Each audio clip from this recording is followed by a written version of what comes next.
kunci hidup ini tetap pada kemauan dan kemampuan kita untuk berpikir. Jadi begitu kita menutup pintu berpikir, kita tidak mau lagi terbuka untuk berpikir, itu alamat kita akan macet dan mandek.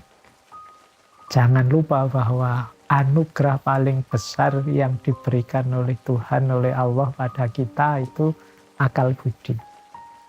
Jangan sampai anugerah terbaik ini kita diamkan, kita cueki begitu saja. Jangan lupa like dan subscribe. Diceritain ya Mas, Iya. lahir di mana, Mojokerto, terus perjalanan hidupnya sampai sekarang tuh gimana? Saya lahirnya di Mojokerto. Cuma ya sejak kecil banyak pindah dari pondok ke pondok. Baru kuliahnya ke Jogja. Ya. Tahun 93 lah ya, berarti ini hampir 30-an tahun di Jogja. Jadi kalau versinya orang Mojokerto, Jawa Timurnya sudah hilang, Surabayanya sudah hilang, sudah dianggapnya kayak orang Jogja, pokoknya Pak Faiz tipenya sudah tipe Jogja. Tidak kayak orang Jawa Timur yang lebih spontan, lebih ceplos itu. Ya. Ada yang bilang Pak Faiz lebih Jogja dari Jogja ini kalau ngomong pelan nih kalau ngomong itu. Benar. Jadi sudah tidak diakui lagi jadi orang Mojokerto, dianggap tidak bisa ngomong yang lugas, spontan kayak khas teman-teman Jawa Timur. Nah, S1, S2, S3 saya kuliah di Jogja, di UIN Sunan Kalijaga itu. Ngambil apa Mas? Filsafat, akidah filsafat. S1, S2, S3 filsafat? Iya, filsafat. Masya Allah. Oke. Iya. Kok bisa ke filsafat gimana tuh? Ini kalau diceritakan sebenarnya lucu ya Pak. Mungkin disambung aja dengan pengalaman waktu SD, SMP, SMA kayak gimana? Ada transformasi atau evolusi? Enggak begitu amat sih, saya itu ya anaknya orang desa biasa ya. Jadi saat itu, jadi setelah lulus sekolah SMA, saya SMA-nya di Jember Man gitu. Nah begitu, sebenarnya saya tidak terlalu minat kuliah, masih ingin menjelajah kemana-mana dulu lah, nyari-nyari pengalaman di mana gitu. Jadi sama ibu saya ya harus kuliah, nak masa enggak kuliah? Ya sudahlah, daftar saja. Nah saat itu untuk yang berprestasi bebas milih jurusan.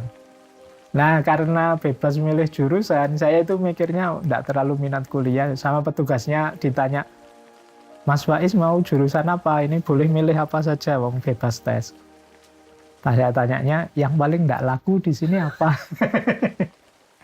Jadi yang paling enggak laku apa? Ya sudah, dia bilang, oh ya mesti Mas tiap tahun yang paling enggak laku ya ini jurusan filsafat ini. Ya udah saya di situ saja. Itu bayangan saya sederhana saat itu. Ini kalau jurusannya peminatnya sepi, kuliahnya bisa santai-santai. Nah, tapi terus masuk ke situ jadi belum ada pemikiran mengenai filsafat waktu SMA? Belum, sama sekali tidak membayangkan isinya apa. Ya mungkin kalau bahasanya anak hari ini kayak tersesat di jalan yang benar. Oke, alhamdulillah.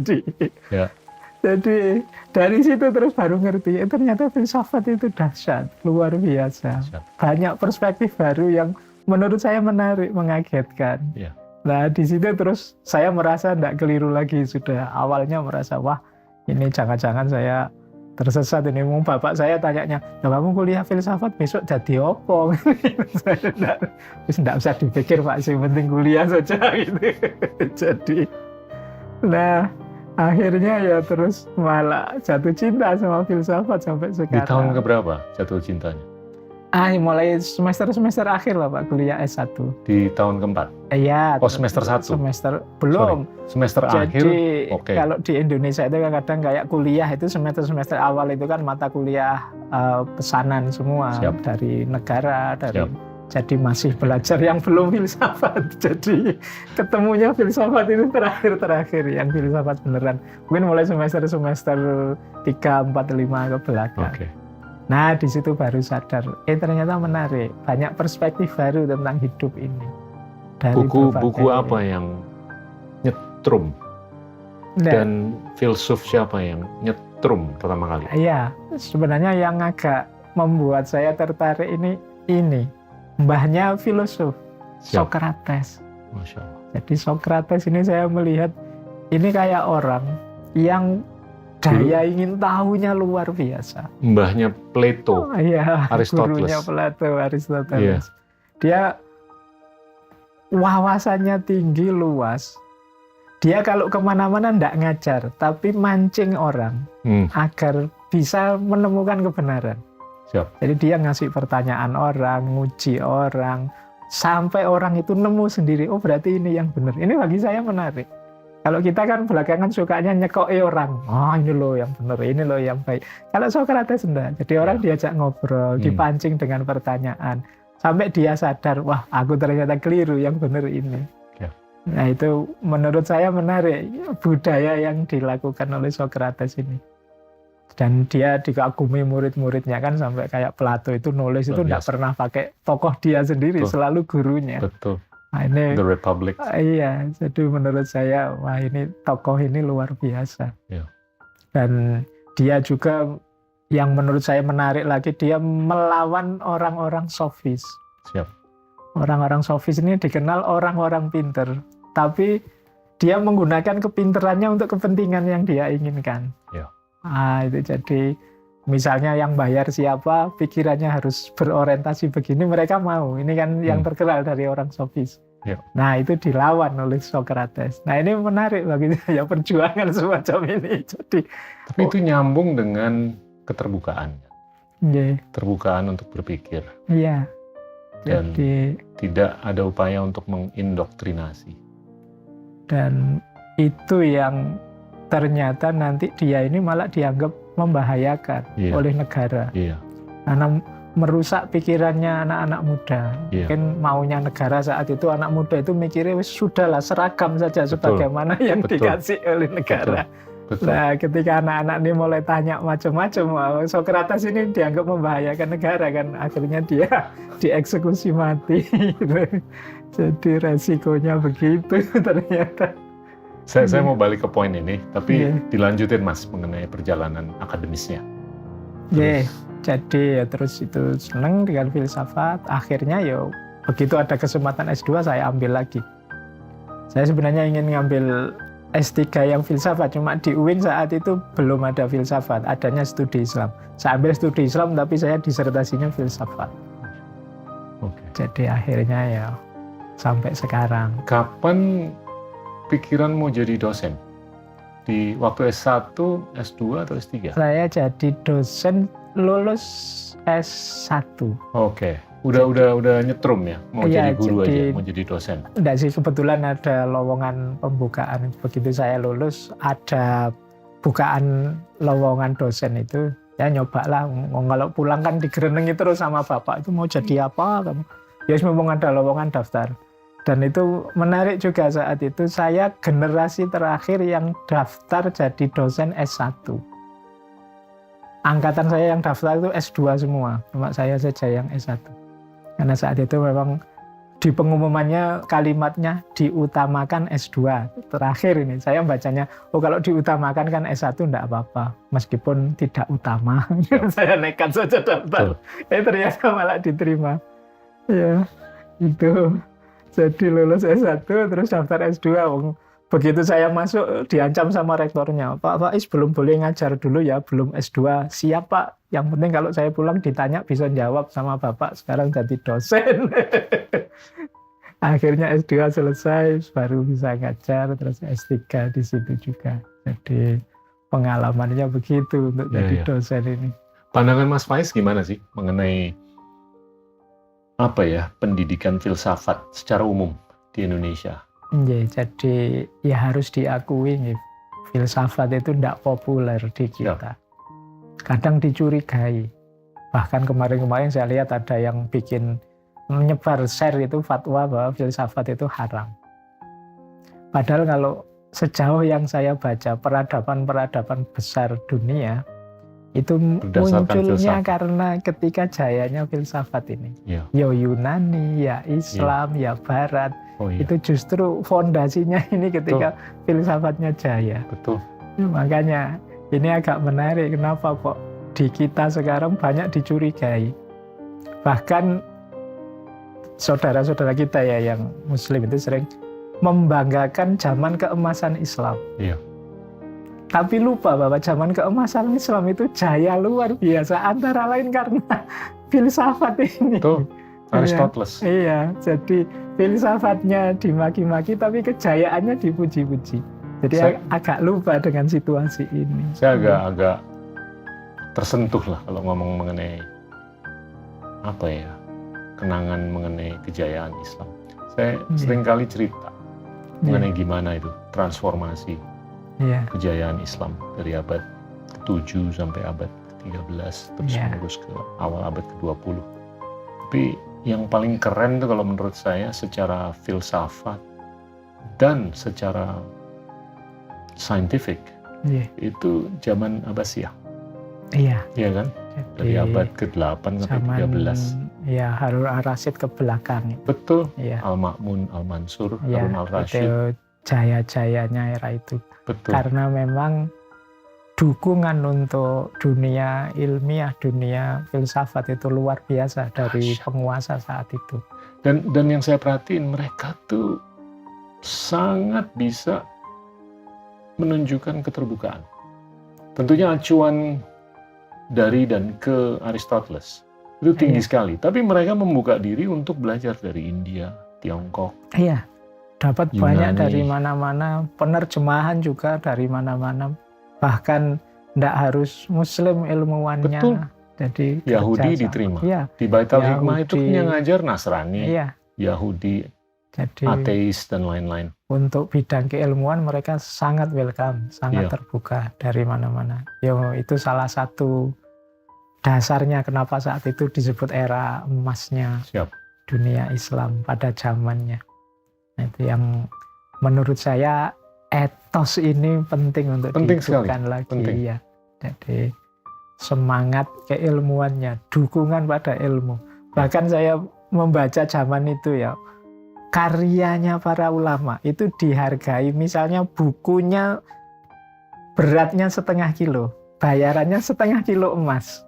Bayangkan itu. Wah, kalau bisa kayak gini saya semangat. Wah, kalau sekarang buku. Kalau baca dari handphone emasnya nggak terlalu banyak tuh. Mendingan baca dari buku supaya dibayar. Saya baca itu krusnya, gajinya yang ngajar di Istana Yang Ulama itu kalau di krus itu kan dinar, sekian dinar. Itu sekian ratus juta setiap bulan. Nah, itu kan berarti maunya para khalifah di dinasti Abbasiyah itu para ulama ini sibuklah dengan ilmu saja. Nggak usah yang lain-lain. Karena ini nanti jadi penopangnya kekhalifahan zaman itu. Dan gini loh Mas, kalau saya lihat tuh orang-orang yang keren banget di zaman itu ya, khususnya abad ke-8 sampai 13. Nggak Ibnu Sina, Al-Khwarizmi, Hamid Al-Ghazali, dan semuanya lah, itu mereka tuh polimat. Mereka menguasai banyak sekali dimensi. Banyak bidang ilmu. Iya kan? Dan itu sederhana untuk saya bahwasanya mereka tuh menunjukkan keterbukaan terhadap ilmu, berbagai ilmu. Rasa ingin tahunya tinggi, etos ilmiahnya tinggi dan terbuka. Akhirnya luas, dapat dari mana-mana. Jadi berbagai bidang. Jarang ada tokoh zaman itu yang spesialis kayak kita sekarang. Selalu polimet, ngerti macam-macam. Ibnu Sina itu ya kedokteran, ya filsafat, ya astronomi. Buku kedokteran di Eropa itu bermuara di ilmunya Ibnu Sina. Jadi seperti Imam Ghazali itu karyanya itu 4 kali lipat usianya saat beliau meninggal. Beliau itu sekitar 50 jumlah buku atau tulisannya. Jadi karyanya sekitar 200-an, usia beliau hanya sekitar 50 sekian. Jadi 4 kali lipat usia beliau, bisa dibayangkan. Berarti itu saya sebut 4 kali lipat kalau sejak umur 0 tahun sudah nulis loh ya. Nulisnya kan mestinya umur 20 sudah jadi itu. Mungkin umur 2. Itu bayangkan concernnya dengan ilmu. Bayangkan concernnya dengan keilmuan. Saya kalau baca cerita-cerita para ulama dan semangat belajarnya itu dibandingkan kita hari ini itu rasanya malu. Kita tidak ada apa-apanya dengan mereka. Kita sibuk kalau bahasa hari ini mencari yang tidak penting, Betul. label-label yang artifisial. Kita melihat, oh saya tidak mau belajar dari orang ini beda aliran, orang ini Betul. beda keyakinan, orang ini beda agama. Akhirnya ya kita kehilangan banyak. Betul. Jadi kalau zaman Abbasiyah itu orang sudah begitu, ya mungkin tidak sebesar itu Abbasiyah zaman itu. Iya. Kalau mereka anti Barat saja misalnya, tidak kenal Aristoteles, tidak kenal itu, terus wah ini dari Barat disingkirkan saja, Betul. tidak akan sebesar Betul. itu.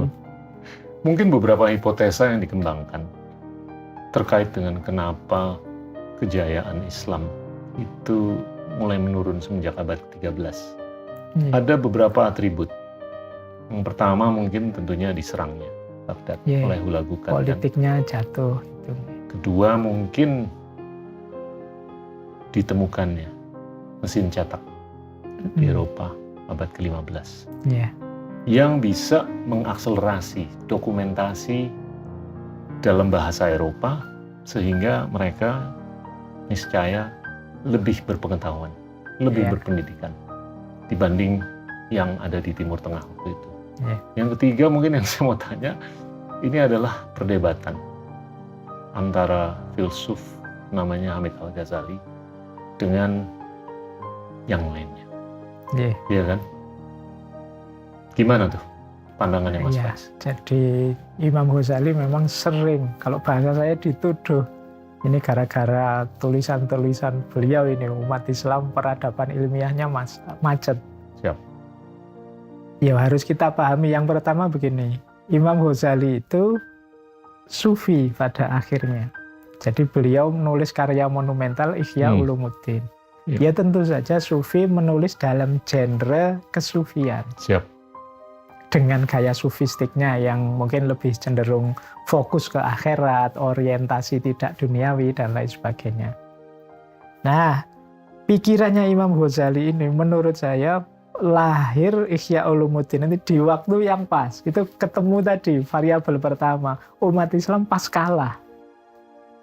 Nah, situasinya kita sedang drop.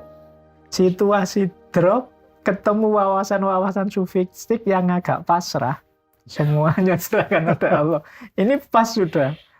Itu Pasrah kan ngalah aja kayak mereka. kayak orang sudah kalah disuruh sabar, disuruh ngalah. Iya. Nah, bukan berarti nasihat untuk sabar ngalah ini salah, tapi momennya enggak pas. Betul. Jadi saatnya orang harus bangkit, tapi malah disuruh sabar saja ya. Semuanya sudah ketentuannya Allah, kita Ya. pasrahkan saja. Nah, enggak jadi bangkit akhirnya. Ya.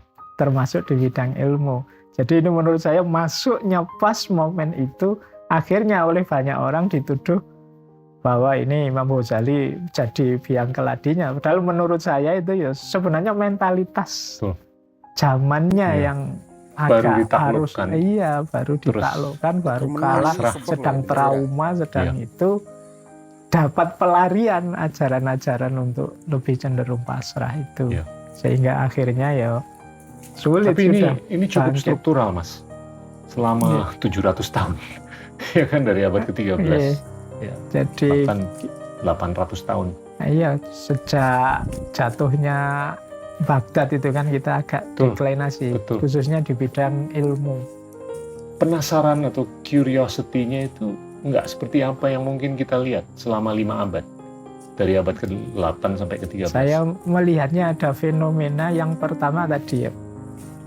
Ketika negara jatuh, itu ilmuwan banyak yang tewas. Tokoh-tokoh banyak yang tewas. Perpustakaan dihabiskan, dihancurkan oleh Mongol. Nah, zaman itu kan belum ada tadi kertas, belum ada kajian masih. Begitu kitab ini hancur, sudah habis dokumentasinya. Para ulama ini juga terbatas, mereka habis juga. Jadi penerusnya habis sama sekali. Jadi semacam terputus sama sekali dari peradaban yang begitu jayanya saat itu. Iya. Gimana untuk kita bisa membangkitkan unsur penasaran atau curiosity? Jadi kalau saya, curiosity itu sebenarnya natural kok. Ya. Setiap orang itu bayi manusia itu begitu dia bisa Ini mikir zaman- itu ini biasanya zaman ingin enak, tahu Noe. macam-macam. Giliran sama Anak kecil itu begitu pikirannya jalan kan biasanya cerewet. Tanya ini apa, Tuh. itu apa, itu cerewet. Meskipun kadang dibungkam oleh orang tuanya, dikondisikan dikondisikan untuk sudah jangan cerewet. Akhirnya dia jadi diam sudah tidak tanya-tanya. Jadi menghidupkan curiosity itu menurut saya membiarkan orang berpikir terbuka. Jadi kita kadang-kadang lebih sibuk membuat pagar. Ya. Jadi untuk anak-anak kita jangan begini ya, jangan begitu ya, jangan begini. Akhirnya mindset anak-anak kita lebih terbentuk untuk apa yang tidak boleh saya lakukan. Tuh. Jadi, Bahkan sekarang orang tua itu jauh lebih overprotective yes, terhadap anak iya. dibandingkan zaman kita dulu. Waktu Apalagi iya, tahun 80-an, 70-an, 60-an. Dulu kalau kita mau nyebrang jalan, ya saya apa saja. jidat maksudnya. Iya kan, orang tua juga Iya. ya nggak terlalu perhatikan. Sekarang tuh bener-bener terlalu dipagerin. Iya, Iya kan? jadi anak-anak kita tidak tangguh, apalagi didukung situasi hari ini, semakin tidak tangguh. Budayanya misalnya agak instan, Siap. pengen apa-apa, pengen cepat selesai. Kayak mahasiswa misalnya hari ini sering kalau dikasih tugas ya googling saja, ngapain mikir Betul. capek-capek. Baca buku. Iya, yang lain juga sudah. ke TikTok. Iya, TikTok Facebook, saja. Instagram, Jadi Twitter. akhirnya ya mereka apa ya kalau bahasa saya pengalamannya sempit. Iya. Jadi ketika pengalamannya sempit, bisa saja nanti dia tahu macam-macam ya dari Google, dari itu, tapi tidak wise kalau bahasanya Tuh. filsafat, tidak bijaksana, tidak ngerti. Ini ilmu ini untuk kapan, untuk apa, dalam situasi apa, di tataran apa. Itu yang kita kesulitan Betul. hari ini. Kankernya ini mungkin terjadi di tahun 2009. Sewaktu didirikannya tombol like, tombol share, tombol retweet, yang didesain untuk menciptakan viralitas. Tapi viralitas itu lebih untuk jualan, advertensi, dan ini yang berkorelasi dengan skenario instan. Iya kan? Dan viralitas seperti ini, kalau menurut saya juga bisa dikorelasikan dengan peningkatan kasus depresi, anxiety, kesirikan, dan segala. Iya. Jadi kalau saya membaca hari ini itu selain kekuatan media digital, Siap. itu mindset kita itu mindset viralitas tadi. Iya. Kita tidak merasa eksis kalau tidak tampil dan tidak viral. Betul. Jadi semua orang fokusnya ke situ, membangun identitasnya dari situ. Iya. Aku ini orang yang berarti atau tidak, itu kalau postinganku viral. Iya. Makanya kita biasanya kalau sudah postingan bolak-balik ditengok, sudah berapa ribu yang like, sudah berapa ribu, karena kita merasa tidak berarti. Betul. Kalau sedikit yang like. Jadi kita tidak perhatian, ini loh yang kita sampaikan ini memang sesuatu yang Iya. baik, manfaat, berguna, Iya. relevan atau tidak, kita tidak peduli itu. Kalau di YouTube, saya lebih ngeliat views. Saya Iya. nggak terlalu merhatiin likes Iya, jadi atau dislikes yang kayak begini. ya. Tapi kalau lebih banyak yang nonton, yang syukur-syukur kontennya nggak terlalu negatif, ya artinya proses pendidikan tuh berjalan. Iya. Iya kan? Jadi termasuk problem menurut saya kalau basisnya digital itu tataran. Iya. Tataran ilmu itu, ini anak-anak itu kadang nggak ngerti tataran ilmu. Ya. Jadi tiba-tiba loncat. Saya tuh pernah diskusi Pak kita. Diskusi umum sih, online. Tiba-tiba anak SMP tanya, angkat tangan ke saya. Pak Faiz, saya mau tanya. Gimana sih, apa sih yang dimaksud dengan wahdatul wujud itu Pak? Anak SMP Pak. Dari mana dia dapat? Ya YouTube. Karena dia mungkin dengar macam-macam, karena konten-konten semacam itu kan Ya. banyak. Bagi saya tidak salah, dia tanya itu wawasan memang bagus, kelas tinggi. Tapi tatarannya dia tidak ngerti. Seumurmu ini harusnya apa dulu yang harus kamu konsumsi gitu loh. Nah ini menurut saya juga problem juga yang harus kita pikirkan. Jadi ketika bebas akses itu ya mereka ya memang sebebas-bebasnya akses apa saja. Nah ini kita tidak membekali mereka dengan ini tadi kesadaran tentang tataran-tataran, kesadaran kritis dan lain sebagainya. Jadi informasi banjir kalau bahasanya Paulo Freire itu kesadaran kita masih kesadaran mitis. Iya. Jadi yang pokoknya ada ya kita ikuti, pokoknya viral ya kita ikuti, berarti itu baik. Ini kesadaran ikut-ikutan. Dan itu menurut saya bahaya kalau tidak. Yang saya takut tuh anak-anak muda sudah terdidik, bahkan terhipnotis. Yeah. Bahwasanya ke depan tuh kalau mau mencapai posisi kepemimpinan, dalam konteks apapun lah, akademisi kayak, ekonomi kayak, usaha, politik, spiritual, dan lain-lain. Yeah. Yang lebih penting adalah bisa joget, bukan melakukan intelektualisasi. Iya. Iya kan? Karena yang jago joget tuh yang lebih viral. Iya, jadi Atau membuahkan viralitas. dasarnya viral. Selain itu nanti ada efeknya lagi Pak kita. Akhirnya apa? Yang benar ingin nyalon hanya pencitraan pada Betul. akhirnya. Yang bisa begini-begini kan? Iya, jadi mencitrakan dirinya biar diikuti orang banyak. Iya. Nah, jadi akhirnya kita juga sulit milih yang baik beneran yang mana. Wong semuanya pencitraan, semuanya ngejar like and viral. Gimana mengubah? Kalau emang kita sepakat bahwa viralitas itu bijaksana, sehat, dan baik untuk masa depan kita, ya kita nggak usah berdiskusi lagi. Yeah. Tapi ini kan kayaknya debatable, Iya. iya kan? Jadi, Nah, gimana kalau umpamanya ini bisa dianggap kurang bijaksana untuk masa depan kita? Gimana untuk mengubah agar proses ke depan tuh lebih nempel dengan intelektualisasi dibanding festivalisasi atau sensasionalisasi? itu kalau bahasanya filsafat itu kita kalau berpikirnya semacam itu kita itu dangkal sebenarnya. Iya. Jadi tidak mendalam. Kalau filsafat itu kan meminta kita untuk ayo berpikir sistematis, mendalam, metodis, terbuka dan lain sebagainya. Nah, ketika logika dan mode hidup kita ini dasarnya dari viral ke viral, di situ tampak kedangkalan. Nah, kalau kita ini dangkal, ya pada akhirnya hidup kita juga dangkal, tidak dalam. Jadi kita ini ya hanya di permukaan saja akhirnya. Tentu nanti banyak potensi yang tidak tergarap. Bayangkan mungkin anak ini potensial loh jadi ahli fisika, ahli matematika. Tapi karena dia khawatir tenggelam, khawatir tidak dikenali orang, ya dia lebih milih latihan joget di TikTok. Banyak yang suka dia pada akhirnya. Jadi kalau dikelola secara dalam, dia sebenarnya potensi bangsa ini jadi tokoh besar. Tapi pada akhirnya kok tidak ada yang nge-like, ya dia akan banting setir nyari yang bisa di-like. Itu yang saya sebut di antara bahayanya kita jatuh pada kedangkalan.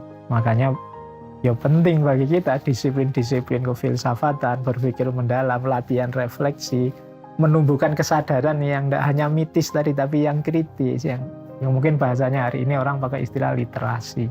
Ya. Jadi itu bagi saya mulai harus ada. Jadi saya melihat hari ini kan hidup kita itu 50%, mungkin 70% lebih berhubungan dengan dunia maya. Tapi aturan hidup, norma hidup, nilai hidup yang kita miliki itu masih berhubungan dengan dunia nyata. Betul. Kita butuh lebih banyak lagi. Betul. Rumusan-rumusan baru. Saya udah melihat sosial media ini atau medsos sangat sudah dan akan terus bisa mengpolarisasi percakapan. Ya kan? Dan yang muda udah terpengaruh, intelektual juga sudah terpengaruh, bahkan politik juga terpengaruh. Polarisasi ini sangat nyata. Dan kalau yang di kalangan anak muda, saya lihat tuh mereka tuh lebih berkomunikasi dengan mereka saja. Tapi mereka lupa atau kurang berkomunikasi dengan pendahulu kita. Yang seringkali disebut sejarah. Pendahulu kita nih yang udah meninggal kan kurang lebih 106-107 miliar manusia. Yang hidup sekarang 7,8 miliar. Kalau mereka lebih bisa berkomunikasi aja dengan sejarah, itu akan membuahkan nilai filsafah yang lebih tinggi kan. Ada banyak sebenarnya efek dari yang situasi ini ya, termasuk tidak hanya berkomunikasi ke belakang, berkomunikasi ke sekitar juga mereka tidak canggih. Jadi mereka sulit bersosialisasi. Karena apa? Selama ini mereka terisolasi di dunia medsosnya. Mereka tidak terampil berkomunikasi langsung.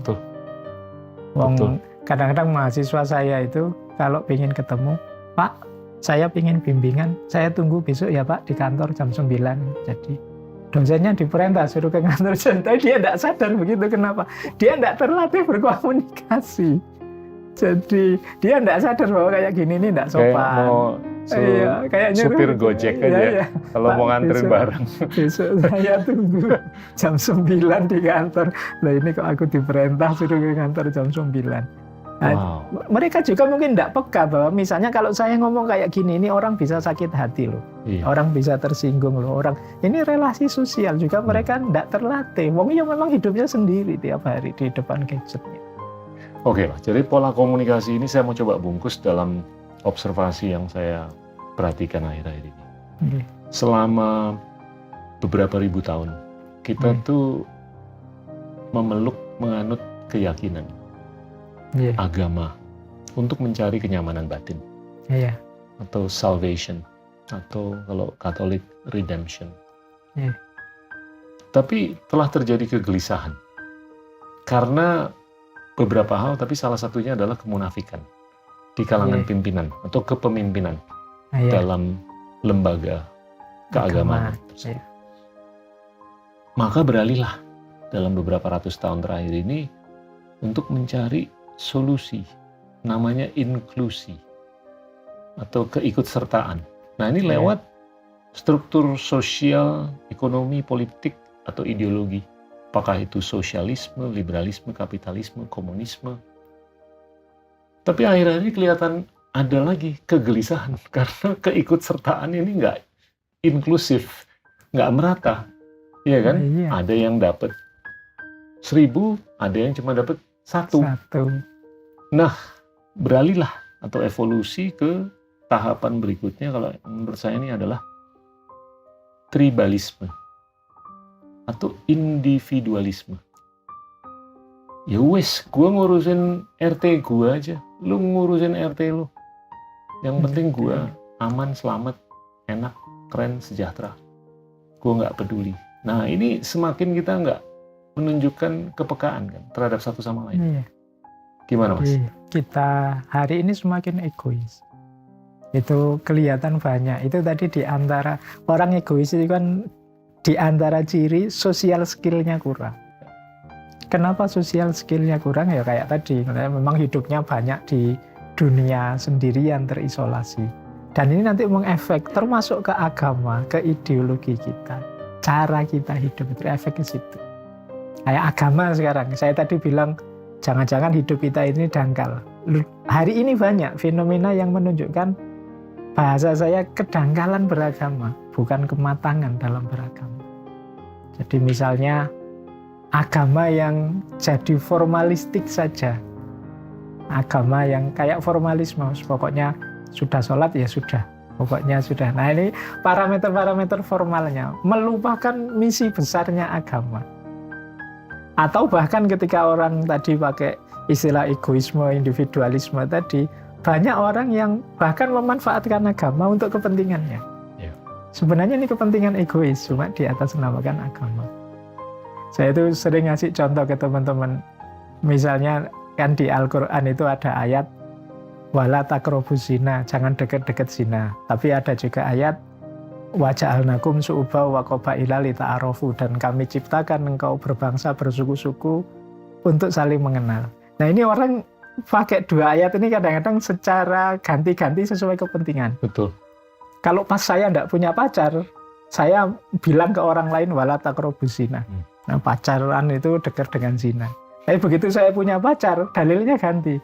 Wa ja'alnakum syu'uban wa qabaila lita'arafu. Kita itu diciptakan untuk saling mengenal.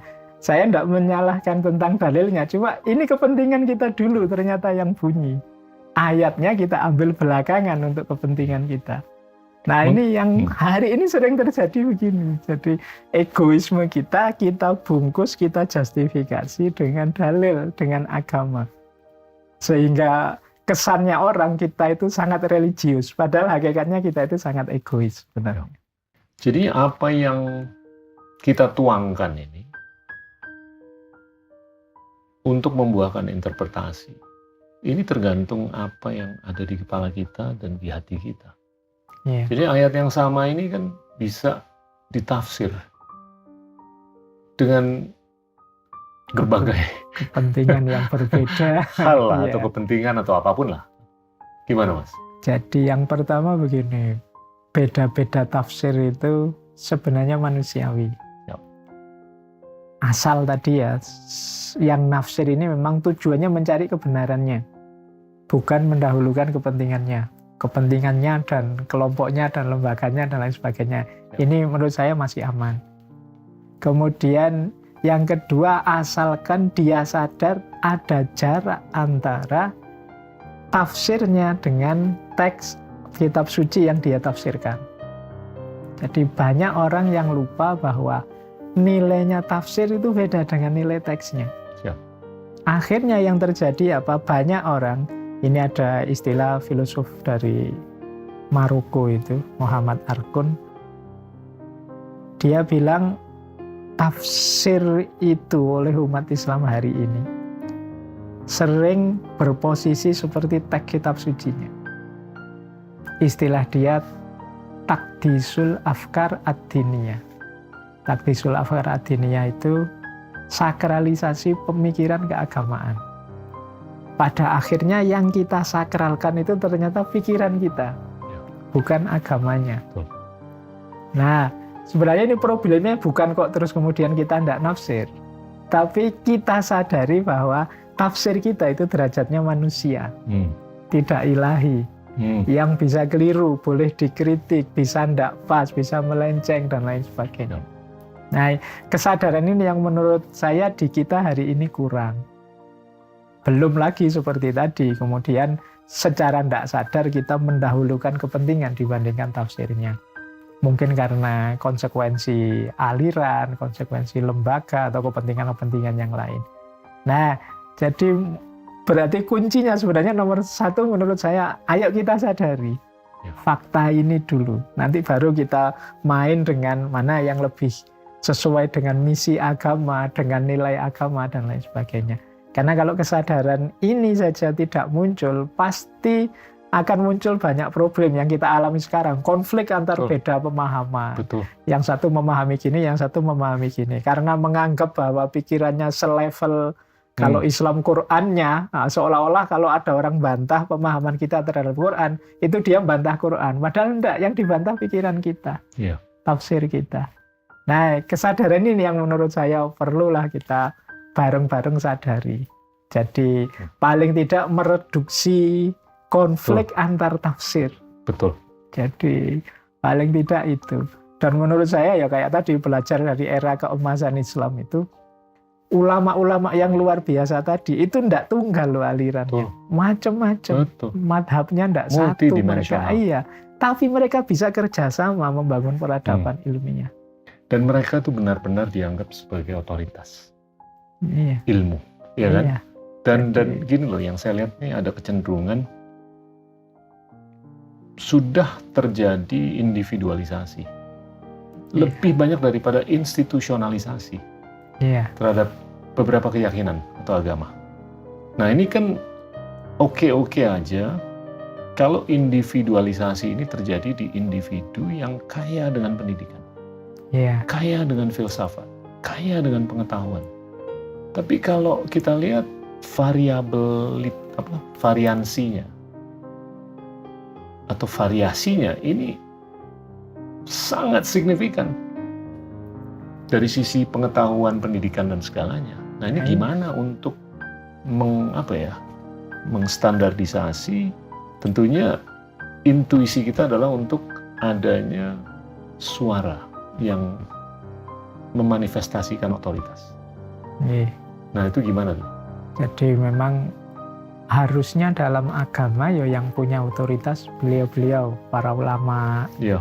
tokoh-tokoh agama yang ngerti bidangnya masing-masing.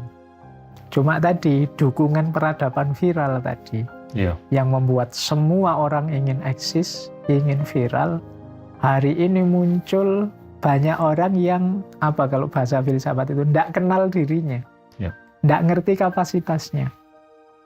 Akhirnya dia juga ikut berfatwa, dia juga ikut ngomong hukum agama, dia juga ikut ini, dan dia merasa bahwa ini benar. Sehingga terjadi chaos tadi. Setiap orang merasa berhak tampil, berhak ngomong di bidang agama, dia lupa bahwa itu bukan bidangnya. Dia tidak ahli di situ. Jadi karena individualitas tadi merasakan hakku untuk ngomong. Ini perlu uraian panjang ini tentang kesadaran hak ini. Kesadaran hak itu kalau plus lupa diri, lupa batas, itu juga bahaya. Jadi siapa aku ini? Saya berani ngomong filsafat misalnya ya karena saya ahli filsafat, tapi saya tidak berani ngomong fisika, saya tidak berani ngomong neuroscience, saya tidak berani, bukan bidang saya. Nah, kesadaran ini menurut saya hari ini penting. Tidak serta-merta saya baca satu buku neuroscience misalnya, terus saya ngomong, ayo Pak, kita ngobrol neuroscience. Tidak begitu, saya bukan ahlinya. Nah itu, tapi banyak orang hari ini merasa begitu. Membaca satu postingan tentang cara sabar, terus saya bisa nasihati orang sekarang tentang sabar. Nah ini yang sulit, karena kalau bukan ahli. Bahkan belum dibaca udah di forward. Iya, sekarang banyak itu. Jadi begitu dikirim di forward. Ada di copy paste saja terus tidak ngerti, padahal di bawahnya ada kalimat ini salah apa benar, hoax apa enggak, itu lupa dia, di bawahnya ada tulisan itu sering sekali. Iya, kita terjebak di situ, kita tidak betah baca, dibaca atasnya saja seolah-olah ini fakta, padahal sebenarnya ini dia ingin tanya ini benar apa tidak, tapi itu sudah kita share di lingkaran yang kecil aja. Itu udah nyata bahwasanya mudah sekali untuk siapapun tuh untuk meneruskan, melanjutkan informasi yang sangat asimetris. Iya, makanya yang nggak betul. Makanya ya kan? Tanpa dilakukannya pengecekan atau baca. Banyak yang belum dibaca langsung di forward. Iya. Apalagi diverifikasi. Langsung di forward. Jadi kalau istilahnya filosof namanya yang Youngbloodian itu. Kita itu hari ini peradaban kita namanya ekstase komunikasi. Jadi kita itu kayak orang ekstase. Ngomong apa ya enggak sadar, nge-share apa ya enggak sadar, kayak orang ekstase. Yang penting berkomunikasi. Betul. Jadi tindakan komunikasi dianggap lebih penting daripada maknanya komunikasi. Betul. Saya tuh beberapa kali berkomentar bahwasanya banyak sekali di kalangan kita dan khususnya yang anak-anak muda itu dia megang HP 10 jam sehari. Iya. Dan kebanyakan yang dilihat tuh TikTok dan Instagram, Facebook. Dan kebanyakan tuh konten-konten yang ada di platform seperti itu tuh nggak bijaksana. Yang bijaksana banyak sekali, tapi jauh lebih banyak yang kurang bijaksana. Nah ini kan platform yang tidak tereditorialisasi dibanding koran atau TV yang lebih tereditorialisasi. Nah ini gimana kita mengawal? Ini kan ibarat kata mereka adalah generasi TikTok, generasi Instagram yang diasuh oleh TikTok dan Instagram. Jadi sering saya bilang ke teman-teman yang aktif-aktif bikin konten itu. Hari ini memang PR kita seperti yang dibilang Pak Gita tadi. Kita kesulitan membendung konten-konten yang ini ada manfaatnya. Ya, tapi memang mode peradaban kita hari ini semacam itu. Berarti salah satu cara yang menurut saya penting adalah kita saingi, kita banjiri konten-konten TikTok itu dengan konten yang positif.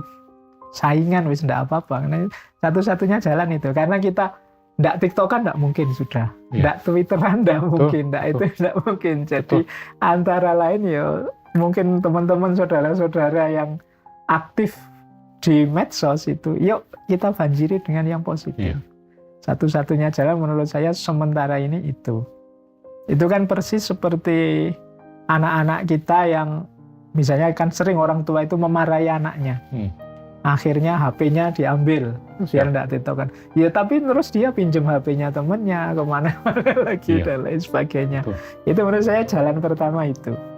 Jadi isinya kita perbanyak itu. Yang kedua menurut saya, kalau ingin kita beri ganti aktivitas, kalau bisa aktivitas yang sama asiknya dengan TikTok.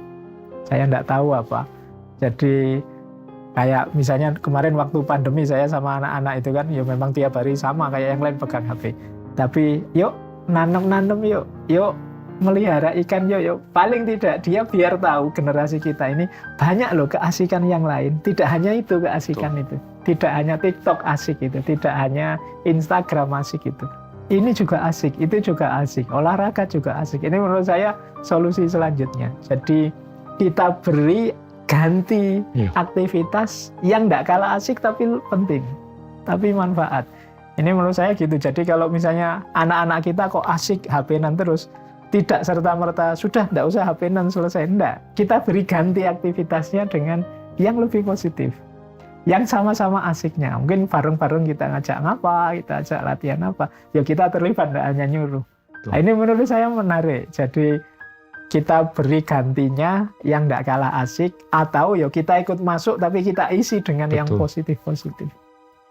Nah, ini menurut saya. Yang kedua harus dilakukan tapi nggak gampang. Karena amplifikasi terhadap narasi yang lebih kurang bijaksana itu lebih tinggi daripada narasi yang lebih bijaksana. Iya kan? Jadi betapapun misalnya konten-konten filsafat, ya ndak akan bisa mengalahkan konten-konten artis-artis, konten-konten yang joget, konten-konten itu. Iya kan? Iya, dan itu PR besar kita. Sebenarnya ya keprihatinan paling besar itu kan generasi saja. Iya. Generasi kita ini mau kemana pada akhirnya?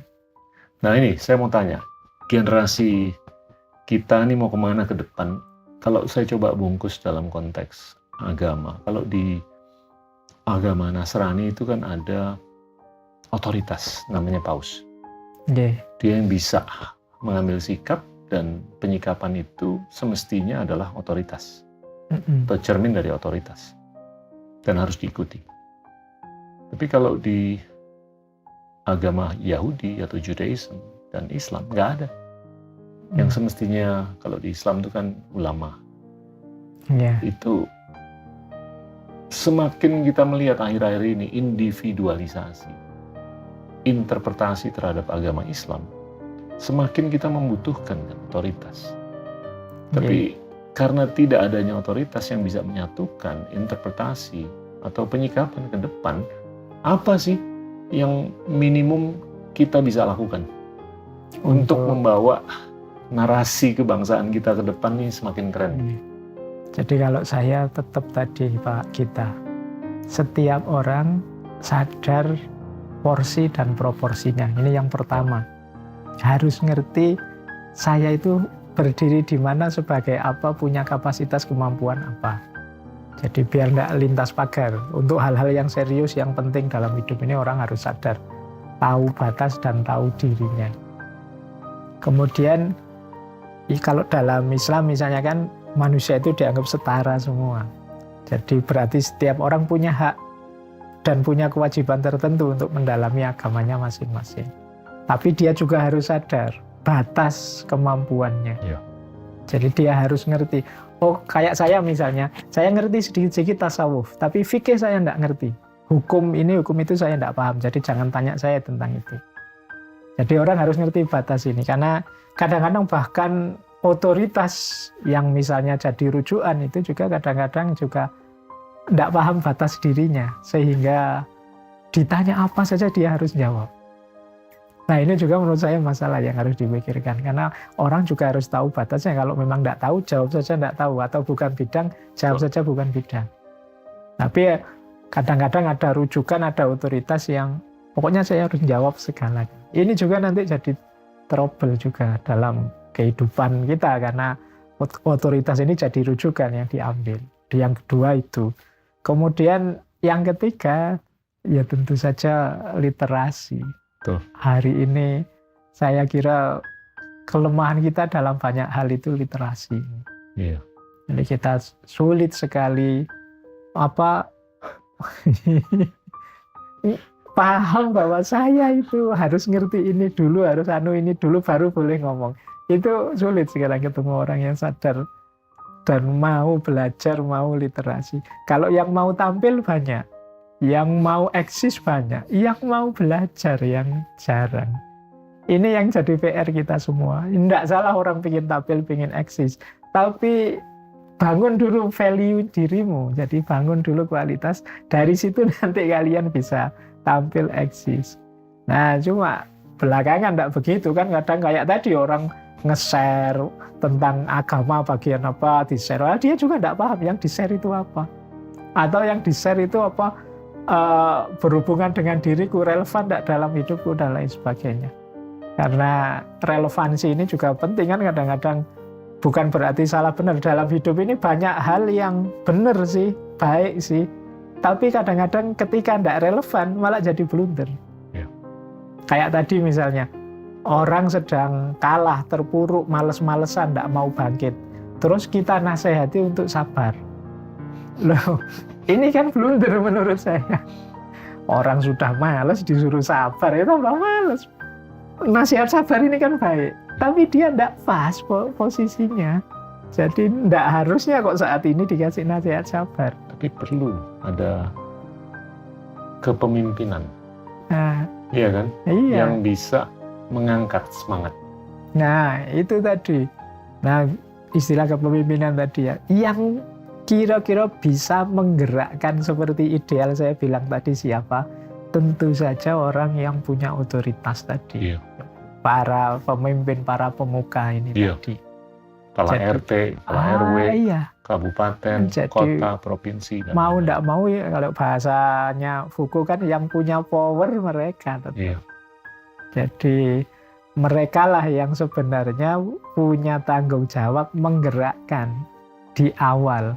Iya. Kayak tadi kita ngobrol ideal macam-macam tadi. Itu kalau tidak ada dukungan patronase dari pemimpin-pemimpin ini, Iya. itu tetap macet pada akhirnya. Iya. Karena yang punya relasi kuasa mereka. Saya sempat bicara dengan salah satu narasumber. Iya. Kita ngebahas mengenai Iqra. Iya. Dan Iqra itu diinterpretasikan hanya untuk membaca Al-Quran aja. Iya. Padahal Iqra itu kan membaca. Iya. Yang mestinya yang baca apapun lah Iya. sebanyak mungkin. Supaya kita tuh multidimensional. Iya. Dan saya ngelihat semakin kita tuh monodimensional. Padahal Iqra itu kata pertama kepada Nabi Muhammad dari malaikat Jibril. Siap. Saat itu belum ada Al-Quran yang bisa dibaca. Iya. Jadi saya lebih prefer menafsirkan itu sebenarnya malaikat ingin, wahai Muhammad, Iqra, bacalah realitas kelilingmu ini. Betul. Bacalah fenomena-fenomena sekelilingmu ini. Jadi maknanya itu sebenarnya. Cuma kemudian memang agak dipersempit Iqra yang baca Quran. Jangankan itu, saya di Jogja itu ada ngaji filsafat. Sering tiba-tiba ada yang ngeritik, ngaji kok filsafat, ngaji ya Quran. Jadi padahal dia lupa istilah ngaji itu bahasa Jawa sebenarnya. Istilah dalam bahasa Jawa, tapi maknanya menarik menurut saya. Tapi orang dianggapnya itu pokoknya kalau ngaji ya mesti Quran. Ya. Padahal itu dari Jawa. Ngaji itu kan saya memaknanya dari kata dasar aji. Jadi ngaji itu menuju kemuliaan, menuju aji. Jadi orang Jawa punya kearifan ya. Kalau kita belajar apapun itu pastikan korelasinya dengan peningkatan kualitas diri. Jadi kita yang jadi semakin mulia, tidak sekedar membaca formalitas sumber hafalan, tapi dari aktivitas ngaji itu kita tambah aji, tambah mulia sebagai manusia, meningkat kualitas kita. Nah makanya saya pakai istilah ngaji filsafat. Tapi yang tidak ngerti dianggapnya ngaji itu ya mestinya Quran. Nah ini menurut saya ya penting pencerahan-pencerahan semacam ini untuk orang banyak. Paling tidak biar tidak sempit itu saja. Jadi ngaji untuk Al-Quran ya benar juga, cuma tidak hanya itu maksud saya. Jadi orang itu seringnya merasa bahwa Ya cuma ini makna itu. Iya. Padahal ada banyak variasi, banyak alternatif makna. Saya tuh sering ngangkat paradoks di mana kita melihat demokratisasi informasi itu udah Iya. kaya sekali. Iya. Kita mau cari informasi mengenai apa aja tuh ada, dan dari kanal yang beribu-ribu. Iya. Tapi ini nggak nyambung dengan demokratisasi ide. Hmm. Ide itu hanya itu aja. Yang kiri dan yang kanan terpolarisasi justru. Iya. Iya kan? Nggak terjadi spektrum. Nggak kaya spektrum. Iya. Spektrumnya hanya yang paling kiri, yang paling kanan. Nah, ini mungkin bisa dikorelasikan dengan labelisasi. Gimana kita begitu gampangnya mengelabel seseorang. Wah, si A itu gini, si B itu gitu. Iya. Nah, itu kan bisa dikaitkan dengan sosial, budaya, politik, ekonomi, teknologi, dan lain-lain kan. Nah, Iya. itu kalau menurut saya itu sangat memilah bangsa. Nah, itu gimana tuh untuk kita tuh bisa menghindar dari labelisasi? Kalau agama itu, kalau dalam Islam ada kalimat yang saya suka. Undur makola wala tandur mankola. Lihat apa yang dikatakan. Jangan melihat siapa yang bicara. Ini menurut saya salah satu Mantap. quote yang bagus. Saya Jadi, suka. nah iya, bahkan ada Sayyidina Ali bin Abi Thalib itu, seandainya pun meskipun anak kecil ngajar saya satu huruf saja, tak anggap dia guru. Ya. Padahal dia anak kecil. Jadi tidak kita labeli Allah anak kecil ngerti apa, enggak. Tuh. Kalau dia memberi pengetahuan padaku ya tak anggap guru. Kalau dia memberi wawasan baru padaku tak anggap guru. Jadi lebih ke isi bukan bungkus. Ini kalau saya melihat nenek moyang kita dulu luar biasa memahami ini. Mereka bahkan bisa, sudahlah wadahnya bisa apa saja kok asal isinya ini. Itu nenek moyang kita. Makanya dulu misalnya kayak Jawa itu punya tradisi religius sampai kuno, sampai purba, namanya agama Kabutayan. Hindu datang, enggak masalah, monggo saja datang bareng-bareng kita. Betul. Kemudian Buddha datang, ayo monggo gak apa-apa, substansinya sama kok, monggo saja kita. Nah, terus Islam datang juga begitu, masuk dengan nyaman, smooth, tidak ditentang dan lain sebagainya. Jadi ini menurut saya kesadaran level tinggi. Sementara kita hari ini begitu ngerti label yang berbeda, berarti bukan aku. Betul. Jadi, oh labelmu gitu, aku labelmu ini. Warnaku merah, kamu warnanya hijau. Dia warnanya kuning, berarti kita beda. Kalau beda berarti kita saling musuh. Nah, ini cara berpikir hari ini banyak begitu. Kita menganggap perbedaan itu sebagai ancaman buat kita. Jadi, karena kita berpikirnya kalau pakai bahasanya Derrida itu selalu biner. Dianggapnya hidup ini hanya ada hitam dan putih. Ya tentu saja aku punya label A, dia punya label B. Yang putih harusnya aku dong, kamu yang hitam. Jadi akhirnya apa? Terus jadi peradaban yang saling menegasikan. Iya. Jadi kita membuang saudara kita menyingkirkan tetangga kita menafikan khazanah-khazanah luar biasa dari orang tertentu, kelompok tertentu hanya karena labelnya beda. Begitu mudahnya kita tuh tergerus atau terbelenggu dengan negativitas. Iya kan? Iya. Yang dikaitkan dengan labelisasi. Tanpa mendengar apa yang disuarakan. Iya. Hanya melihat siapa yang menyuarakan. Dan ini seakan-akan kayak cukup struktural framingnya. Dan ini gimana untuk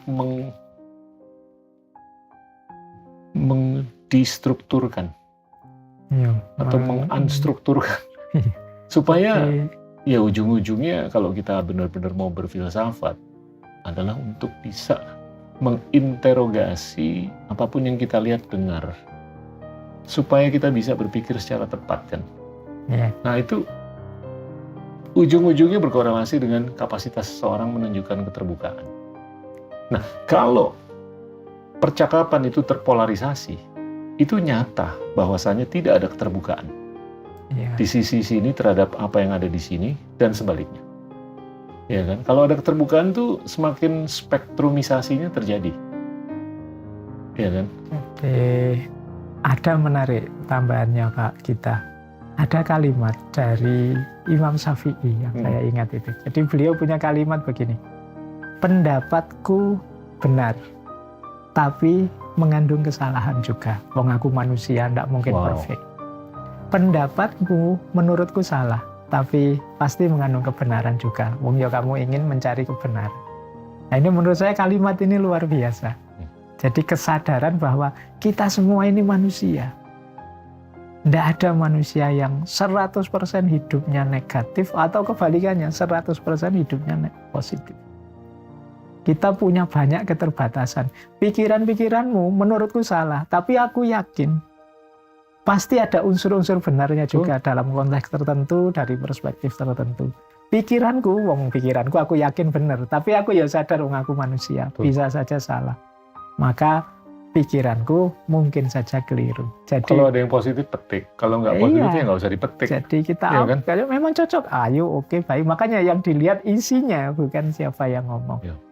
Jadi kita ini sering melewatkan tokoh-tokoh besar, orang-orang penting dengan mungkin pikiran-pikiran, nasihat-nasihat luar biasa, baru kita sadar setelah meninggal.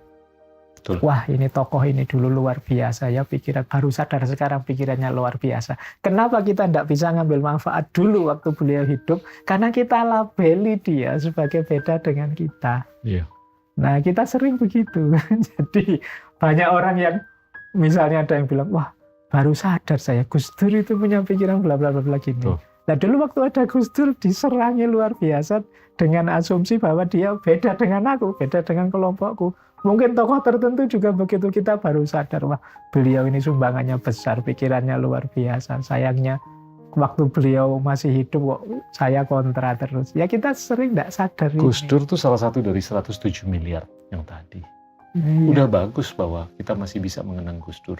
Iya kan? Tapi banyak yang nggak mau berkomunikasi dengan sejarah.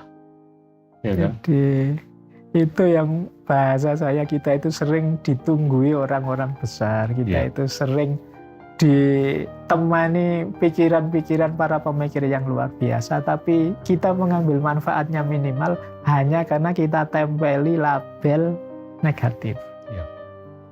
Saya belakangan ada baca itu orang yang sama sekali akhirnya tidak mau Ibnu Sina. Padahal semula dia memuji-muji Ibnu Sina. Begitu baca, Pak Faiz katanya Ibnu Sina itu Syiah. Akhirnya dia cerai total sama Ibnu Sina. Padahal mungkin sudah banyak di sini sekolah-sekolah yang pakai nama Avicenna, sekolah-sekolah. Di Eropa, di buku kedokteran di Eropa lah ya dia lupa dengan itu, hanya karena belakangan dia membaca ada yang bilang Ibnu Sina itu Syiah. Ya saya bilang ya terserah saja, monggo saja. Kalau gara-gara label itu terus semua gagasan-gagasan, pikiran-pikiran, kontribusinya yang luar biasa, tidak hanya untuk umat Islam tapi untuk peradaban dunia, kamu tidak anggap sama sekali. Jadi kita sering cara berpikirnya seperti ini. Tapi kalau menurut saya ini nyambung dengan pola pendidikan di rumah tangga, di sekolah, di kantor, di ekosistem. Dan kalau menurut saya juga di tempat ibadah, itu penting sekali. Untuk siapa yang megang mikrofon, itu benar-benar berpendidikan. Dan udah ikro bermacam-macam buku. Ya kan? Jadi memang ini PR kita semua. Makanya saya di Jogja itu tadi saya bilang ya ada forum ngaji filsafat itu. Itu sebenarnya pertimbangannya adalah bukan kok pengen gaya, ingin memberi menu yang berbeda untuk umat. Jadi mungkin selama ini menunya itu saja untuk agama. Saya membayangkan di masjid itu ndak hanya kajian misalnya fikih, tasawuf, tapi ada filsafat, mungkin nanti ada kajian fisika, mungkin ada kajian. Bagi saya menarik. Dan ini sebenarnya dicontohkan zaman dulu di era jayanya Islam. Jadi ada halaqah-halaqah di masjid. Itu para ilmuwan, para ulama sesuai bidangnya masing-masing. Ya mungkin ada saudara-saudara kita yang tidak mampu kuliah psikologi, tapi di masjid ada kajian psikologi. Nah, Betul. nggak bisa kuliah filsafat karena sudah terlanjur kuliah apa. Di masjid ada pelajaran Betul. filsafat. Nah, jadi umat dapat menu banyak. Ini menurut Betul. saya membantu wawasan jadi luas. Betul. Jadi semakin luas wawasan, menurut saya membuat orang semakin kaya, semakin Saya terbuka. percaya banget bahwasanya multidimensionalitas itu akan bisa membantu mitigasi resiko. Apapun. Iya, Resiko sosial, budaya, ekonomi, teknologi, geopolitik, politik, dan lain-lain. Tapi saya melihat bahwasanya individualisasi keyakinan atau agama, ini kalau nggak dibarengi dengan multidimensi atau Iya. multidimensionalitas, ini semakin kita harus hati-hati ke depan. nah, Kalau ini terlalu monodimensional, yang nempel dengan individu yang semakin berkapasitas untuk mengindividualisasi agama, semakin sulit ke depan nah, menyatukan. saya sering pakai ilustrasi wawasan, kemudian pandangan yang beragam, ilmu yang macam-macam, itu seperti senjata. Siap. Semakin banyak kita punya, kayak orang yang semakin punya banyak alat, punya banyak senjata menghadapi hidup. Betul. Kalau kita punya sendok, punya pisau, punya Iya. palu, punya macam-macam, itu kan ketika menghadapi masalah, oh ini solusinya sendok, karena yang saya hadapi nasi. Oh ini solusinya pisau, karena yang saya hadapi harus diiris, dan lain sebagainya. Tapi kalau kita alatnya cuma satu, pisau saja misalnya, ketemu nasi pun ya kita pakai pisau Betul. akhirnya. Betul. Kalau kita alatnya cuma palu, ya Iya. ketemu apapun kita perlakukan kayak Iya. paku, akan kita pukul. Iya. Jadi bahasa Harus saya, ada ambidexteritas. Iya kan? Jadi kita semakin kita canggih, semakin ketika kita punya banyak alat. Wong hidup ini multidimensi, problem juga multidimensi. Jadi kita punya, dan perlu belajar juga kearifan mana alat yang harus digunakan. Nah ini menurut saya penting. Kayak tadi misalnya, oh ini bukan saatnya ngomong label karena ini kita sedang ngomong ilmiah. Oh ini bukan saatnya ngomong itu karena ini forumnya forum ini. Ini yang teman-teman kadang lupa, nggak ngerti konteksnya. Jadi kayak saya di masjid kadang-kadang masjid ada tema Nietzsche, ada tema Kalmak, itu kan orang heran. Loh ini konteksnya belajar, bukan saya nyuruh orang jadi Kalmak, nyuruh orang jadi enggak. Biar kalian tahu bahwa kalian pakai atau enggak masalah. Bahkan seandainya kalian ingin enggak setuju pun harus paham dulu kan. Jadi makanya ayo ditelaah, ayo dipelajari. Wong ini sebagai ilmu, kayak tadi sebagai senjata. Ya siapa tahu pada saatnya kita memerlukannya. Kita ini kan hidup dalam demokrasi kan. Tapi kita semakin sulit melihat demokratisasi ide. Justru kalau saya lihat di seluruh dunia, kecenderungan dalam berbagai atau banyak demokrasi untuk mengseleksi talenta itu lebih berdasarkan patronase ataupun loyalitas, bukan berdasarkan meritokrasi. Ya kan? Ini discount untuk narasi kebangsaan kita ke depan. Pandangannya Mas Faiz gimana? Iya, sebenarnya kesadaran demokrasi itu sudah kita jalani lama dan kita menganggapnya ya sudah otomatis sekarang itu kita harus demokrasi. Tapi kita jarang berpikir dalam itu tadi. Karena ya tetap ada celah-celah. Betul. Ketika demokrasi misalnya dipakai karena demokrasi kan belum masuk itu aspek-aspek kayak katanya buku relasi-relasi kuasa ketika main. Harusnya demokrasi itu ya pilihan langsung, misalnya setiap orang milih. Tapi pilihannya orang ini kan bisa dikendalikan. Akhirnya seolah-olah ini bebas, tapi sebenarnya enggak. Ada kuasa yang bermain sehingga kita mau enggak mau harus pilih itu saya. Kalau enggak itu ada yang terancam ini dalam hidupku dan lain sebagainya. Nah ini yang jarang orang berpikir sejauh itu. Sehingga akhirnya apa? Yang berjalan kayak tadi, ini harusnya demokrasi kok terus turun-temurun. Oh ini kok ini harusnya. Kita jarang berpikir ke situ. Kita anggap ya wis memang biasanya begitu. Jalannya harus begitu saja. Ya, kalau bahasa sosiologi ya common sense. Betul. Jadi dia berubah dari ideal jadi common sense. Ketika itu common sense, orang terus tidak kritis. Jadi ya termasuk tadi sistem-sistem kekuasaan yang harusnya terbuka terus jadinya tidak lagi berdasarkan kapasitas, tapi berdasarkan koneksi, berdasarkan kenalan, berdasarkan turun-temurun. Kalau pengalaman dalam sejarah Islam, misalnya kita kenal bagaimana di era Khalifah 4, Khulafaur Rasyidin, Abu Bakar dan seterusnya ini, umat Islam pintar sekali berdemokrasi. Jadi bagaimana pemimpin itu dipilih yang memang kapasitasnya memadai, sesuai dengan yang paling diinginkan. Jadi oleh umat dan memang kualitasnya layak jadi pimpinan. Tapi belakangan kemudian ganti. Tapi suatu hal yang saya lihat, yang kelihatannya sebagai paradoks adalah basis yang digunakan untuk memilih khalif pertama, yaitu Abu Bakar. Itu bisa dibilang teknokrasi dan demokrasi. Karena beliaulah yang paling senior. Beliaulah yang paling piawai. Jadinya patut untuk diakui sebagai penerus Nabi. Yang percaya dengan konsep ini justru sekarang berbasiskan di tempat yang sifatnya monarki. Iya kan? Tapi justru di saat itu yang percaya bahwasanya pengseleksian khalif itu harus berdasarkan hubungan keluarga. Nah, turun-temurunnya itu justru sekarang berbasiskan di negara yang demokratis. Paradoks kan? Jadi itu makanya kalau katanya Aristoteles itu kadang-kadang politik itu lebih dulu kepentingan dibandingkan ideal.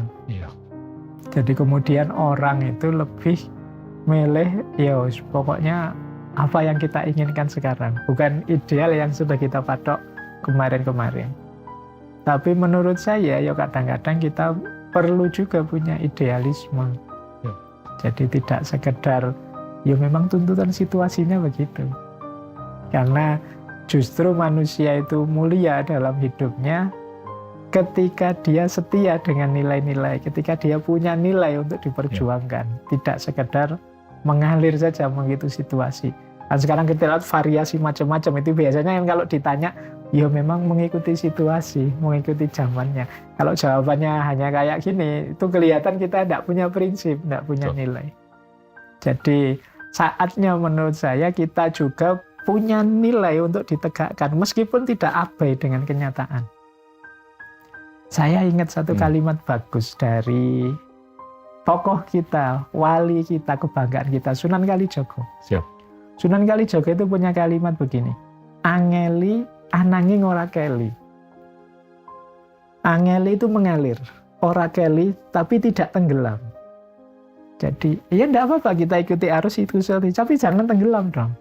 Tidak tenggelam itu berarti apa? Ya kita punya prinsip, punya ideal yang ingin kita tegakkan, punya ide-ide yang ingin kita semaikan. Tidak sekedar mengikuti situasi. Itu bayangkan Sunan Kalijaga era itu sudah punya kalimat luar biasa. Iya, jadi angeli ananging ora keli, mengalir tapi tidak tenggelam. Jadi ikut arus tapi tidak kita tidak tenggelam. Ya biar kan ada juga itu kalimat dari quotes yang sering disebut orang itu, hanya ikan mati yang ikut arus. Jadi menarik. Kalau ikan hidup dia tidak akan ikut arus begitu saja. Dia punya prinsip. Iya, apalagi salmon. Dia Dia bisa ngelawan arus. Dia ngelawan arus. Jadi hanya ikan. Saya bukan mau menganjurkan aliran tertentu. Mas, saya mau ada buku yang udah ditulis yang mengilustrasikan perpolitikan di Indonesia. Itu merupakan manifestasi dari keseimbangan dari 3 hal.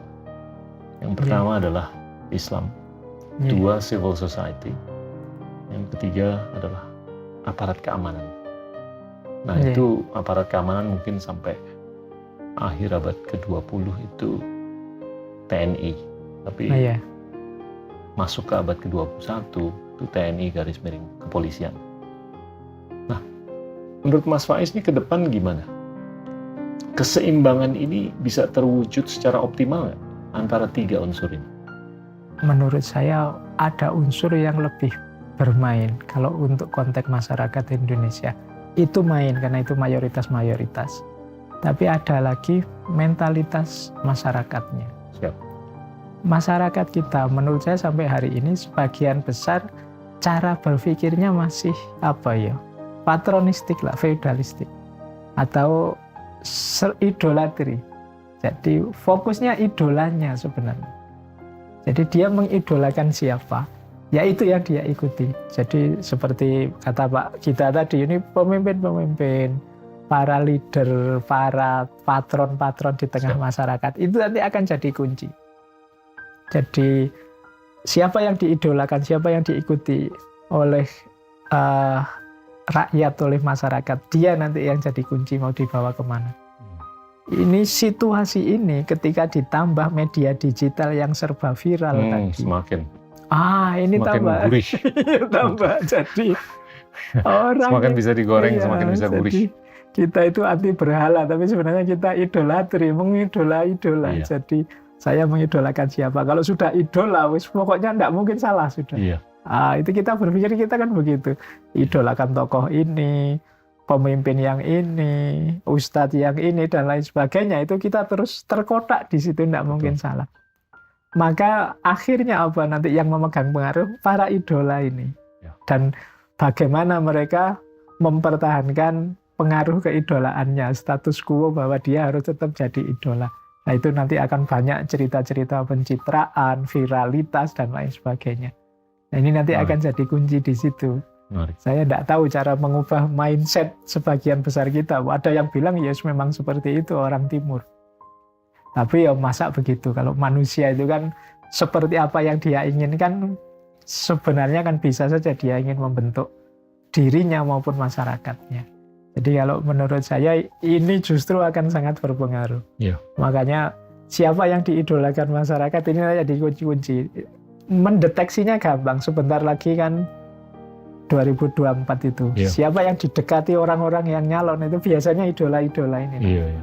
Udah kelihatan. Iya, jadi idola ini yang akan mendekati siapa, mencari orang-orang yang banyak diidolakan dan lain sebagainya. Itu cara berpikir ini berulang terus. Yeah. Ini menurut saya ya mungkin kita tidak naik kelas sejak lama. Terlepas dari proses politik, kalau saya menurut saya untuk kepentingan kesehatan kita semua ke depan harus ada penyikapan mengenai medsos.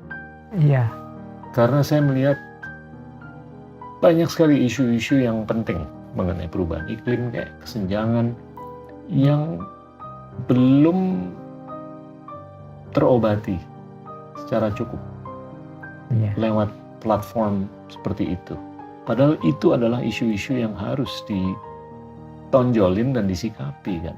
Ya yang paling gampang gini deh, kalau kita ngelihat Greta Thunberg, tokoh perubahan iklim dari Eropa itu kan, follower Instagramnya mungkin 18-20 juta. Tapi followernya Kylie Jenner yang selebriti yang terkenal banget itu bisa 200-300 juta. Dari situ kita udah melihat kan, pulsa masyarakat luas itu lebih dekat dengan siapapun yang mengemisikan karbon dibandingkan siapa yang lebih takut mengemisikan karbon. Nah untuk ke depan ini kan kita kan harus menunjukkan sikap yang menyehatkan kita. Iya, itu yang saya bilang tadi. Jadi yang viral itu banyak hal-hal yang dangkal. Iya. Hal-hal yang dalam, yang kita urgen, yang penting. Itu kan banyak ya. Mutlak harus ada penyikapan kalau menurut saya. Nggak di rumah tangga, nggak di sekolah, di kantor, atau di pemerintahan. Kalau enggak ya wis, kita bakal begini-begini aja. Tidak hanya bakal begini, nanti panennya di belakang. Ya. Jadi di belakang kita akan panen mungkin generasi dengan karakter, misalnya tadi ya abai lingkungan, generasi yang tidak saling care sesamanya, generasi yang tidak dalam berpikir. Nah, ini PR-PR kita semua sebenarnya. Dan itu tadi, kalau ingin cepat, ya tetap memanfaatkan power. Ya. Jadi selain kita sendiri berjuang di lingkungan yang kita punya kuasa, tapi juga yang pemegang-pemegang kuasa besar itu menurut saya jadi kunci juga. Di segala tatarannya. Apalagi tadi mentalitas masyarakat kan masih mentalitas siapa idolanya. Nah ini Dan geraknya harus bareng-bareng. Kesadaran ini sulit kalau yang gerak 1-2, sementara yang lain tidak ikut gerak atau mengisi dengan sesuatu yang tidak relevan. Jadi kita capek-capek, dia bikin yang lain atau mengarahkan ke yang lain. Sehingga kalau bahasanya anak hari ini, akhirnya ya terdistraksi ke sana. Anak-anak itu tidak lagi fokus ke yang baik ini. Tapi ini juga sekaligus tantangan pada konten-konten kreator hari ini. Kayak Sunan Kalijogo tadi loh. Siap. Jadi iya sih kita ikut viral tidak apa-apa, kita mengejar disukai banyak orang tidak apa-apa, tapi jangan tenggelam. Ya. Jadi kita harus punya prinsip, punya idealisme. Itu keren tuh tadi filsafatnya. Jadi, saya baru dengar tuh. Iya itu. Boleh ngalir tapi jangan tenggelam. Jangan tenggelam. Jadi, ya, karena kalau kita mengalir tenggelam mengarus saja ya kayak tadi kita kayak ikan mati ya akhirnya. Iya. Mas saya mau nanya pertanyaan-pertanyaan terakhir. Tolong diberikan definisi filsafat untuk teman-teman yang dengerin ini. Iya, jadi saya itu sering mendefinisikan 2 filsafat itu. Yang pertama, berpikir yang benar. Sederhananya itu. Yang kedua, cinta kebijaksanaan. Itu sederhana sekali, tapi maknanya dalam. Jadi, berpikir yang benar itu banyak di antara kita merasa bisa berpikir. Tapi sebenarnya belum. Jadi banyak orang yang bilang, alah mikir saja ya semua orang bisa. Tapi banyak orang yang bahkan tidak mau berpikir. Tidak sekedar tidak bisa berpikir. Justru PR besar kita antara lain tadi berpikir. Termasuk problem viral dan lain sebagainya tadi. Kalau orang mau berpikir sebentar saja, itu akan ketemu banyak lubang-lubangnya. Saya melihat kecenderungannya itu tinggi sekali untuk banyak sekali di sekitar kita, bahkan di diri kita juga, untuk tidak bisa berpikir secara objektif. Iya. Makanya filsafat dulu lahir di Yunani, itu kan mendobrak cara berpikir serba mitos. Orang Yunani kan punya percaya Zeus, Hercules, dan lain sebagainya itu. Nah dia datang untuk masuk jawab persoalan hidup kok pakai mitos-mitos. Nah dia datang dengan logosnya, berpikir yang benar. Itu kalau bahasa saya, filsafat itu lahirnya dulu memberantas TBC. Tahayul bid'ah khurafat, versi Yunani tapi. Karena orang sering pakai kalimat ini, tahayul bid'ah khurafat. Tapi di Yunani dulu, dengan TBC. berpikir ya. Jadi, nah, menurut saya ini perlu dihidupkan lagi karena tahayul-tahayul kita, khurafat kita, mitos-mitos kita hari ini kan termasuk TikTok tadi, termasuk Instagram, itu kan banyak jadi mitos-mitos hari ini. Mitos itu kan yang kita terima begitu saja tanpa berpikir, tidak kita kritisi. Nah, itu sekarang jadi itu lawannya. Mari kita runtuhkan dengan berpikir yang benar tadi. Dan cinta kebijaksanaan. Ya, dan cinta kebijaksanaan. Jadi kebijaksanaan itu melampaui sekedar kebenaran. Jadi bijaksana itu ngerti cara menggunakan, mengaplikasikan kebenaran secara pas, tepat. Jadi misalnya kan dalam banyak momen kadang-kadang ini kalau saya sampaikan apa adanya malah nambah masalah. Meskipun saya tahu ini benar. Demi bijaksananya saya sampaikan pakai simbol-simbol saja ya, pakailah. Ini namanya bijaksana. Kalau kamu saya tegur langsung, teguranku mungkin benar, tapi bisa jadi kamu tersinggung terus malah tidak jadi apa-apa, nambah masalah. Nah, saya pakai cara negurnya biar kamu tidak tersinggung. Ini bijaksana. Dan filsafat cinta yang semacam ini, jadi tidak sekedar berhenti di kebenaran, tapi ya masuk ke ranah kebijaksanaan. Jadi ngerti strategi, ngerti retorika, ngerti jalan yang halus, yang pas, yang cocok, yang manfaat. Karena kebenaran kalau kendaraannya tidak benar malah jadi masalah. Ini namanya tidak bijaksana. Ada kalimat bagus lagi dari Imam Ghazali yang saya ingat. Orang melakukan kebenaran tapi jalannya tidak benar, itu seperti orang mencuci dengan air kencing. Jadi mencucinya kan bagusnya, tapi karena pakai air kencing ya jadi bersih. jadinya cuma tambah kotor, tambah najis. Whitewashing. Iya. Jadi makanya ya kebenaran pun harus kita gunakan, kita jalankan dengan jalan yang baik, yang benar. Dan ini kalau bahasa filsafat ya kebijaksanaan tadi. Cinta pada kebenaran yang tepat. Orang-orang sofis tadi yang berargumentasi, berakrobat dengan logika, itu kan benar pakai akal argumentatif. Tapi dia tidak bijaksana karena hanya untuk kepentingannya sendiri, egoismenya sendiri. Nah, ini namanya tidak bijaksana. Nah, nanti dalam banyak kasus kan banyak itu orang yang menegakkan kebenaran, membela kebenaran, tapi terus tambah masalah baru, tambah problem karena tidak bijaksana tadi. Iya, melakukan kebenaran dengan jalan yang nggak benar. Iya, itu sering jadi masalah. Jadi ingin memberantas sesuatu yang buruk, tapi ya dengan cara yang buruk. Nah, itu sama saja. Yang terakhir, Mas, dari sudut filsuf, kebahagiaan itu artinya apa? Ya, ini banyak sekali dibahas ini tentang kebijaksanaan. Kalau saya pas ngaji itu banyak sekali orang tanya-tanya tentang bahagia. Tapi menarik, saya itu pernah coba googling itu kata-kata kebahagiaan dan kata-kata sukses. Ternyata kalau orang Indonesia itu lebih banyak yang dikejar sukses. Kebalik dengan bayangan kita ya. Kita bayangannya orang timur ingin bahagia, enggak, ternyata ingin sukses. Kebalikannya orang barat. Itu kalau di googling ya antara happiness dengan lebih suka sukses. happy Iya, daripada lebih suka sukses. happiness. Itu terus saya membacanya, oh mungkin memang begini, orang itu mencari sesuatu yang belum dia miliki. Jadi berarti di barat itu orang sudah sukses, makanya ingin bahagia. Di Indonesia masih banyak yang belum sukses, jadi ingin mencari kesuksesan dulu, belum bahagia.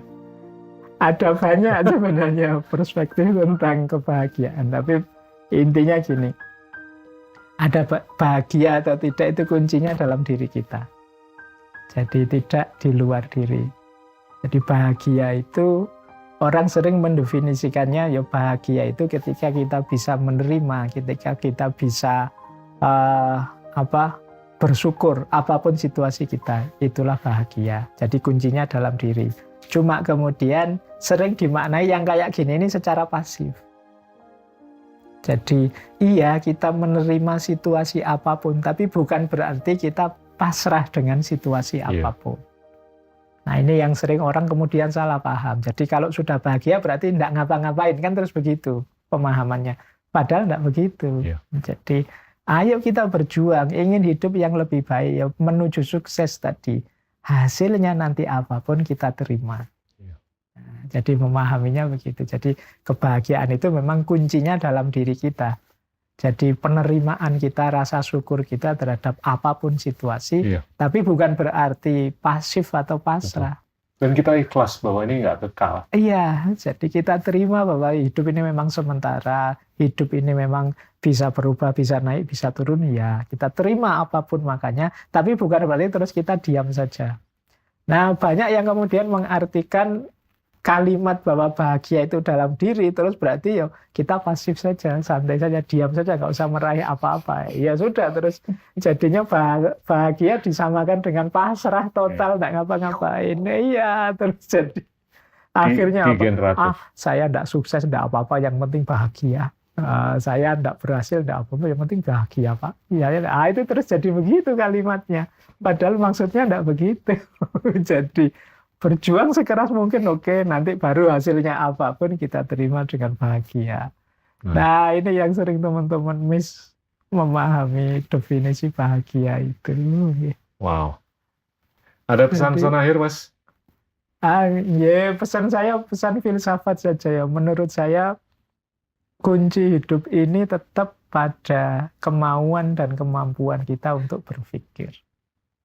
Jadi begitu kita menutup pintu berpikir, kita tidak mau lagi terbuka untuk berpikir, itu alamat kita akan macet dan mandek.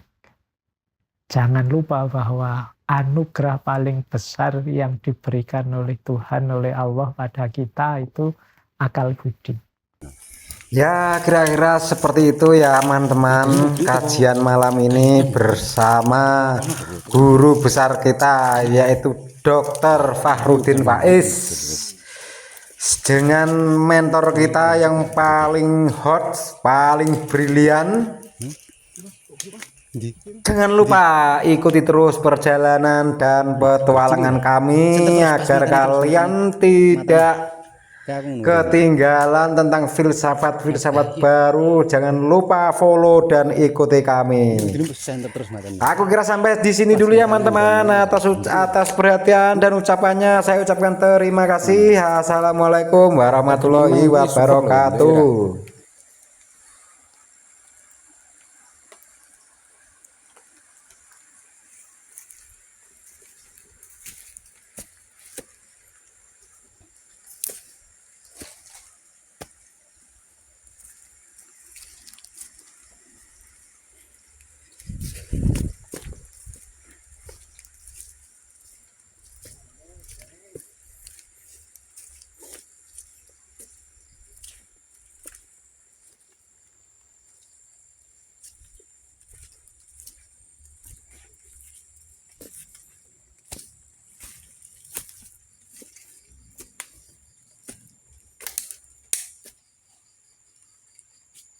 Iki nek nonggone kan nonggo deh.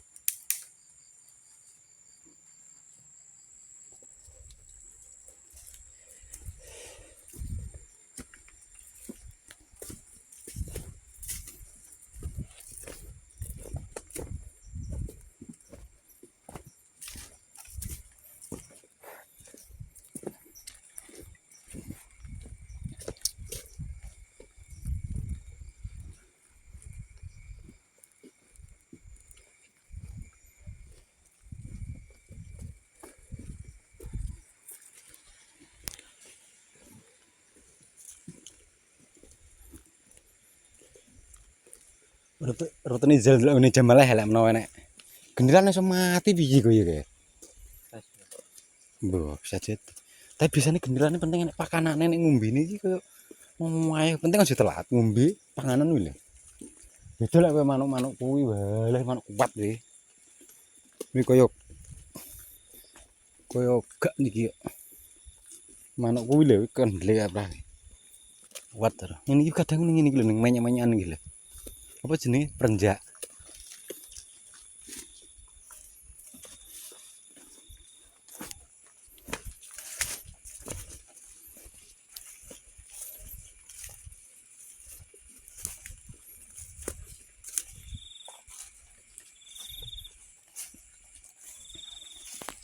Jangkrik lagi gerimis tapi.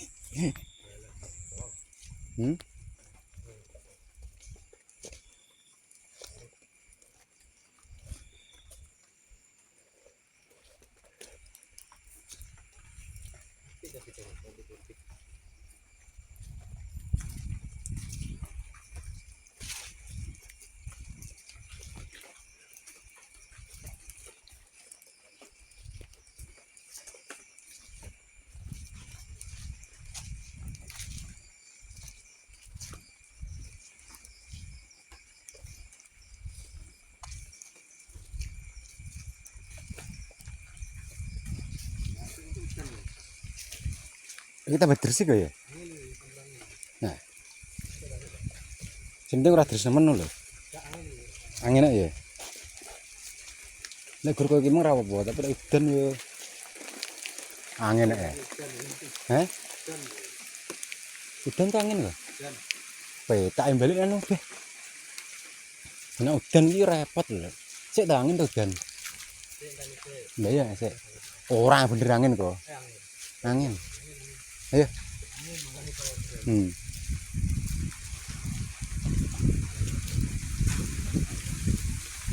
Lah angin nembak yang lho lek angin banter. Ning kene iki biasane gak apa kok. Kiran neng. Mesti putut-putut jamur-jamur bring lho.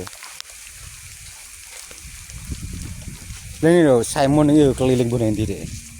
Iki jamur tadi. Tapi kan dia tinggal penggawean tuh.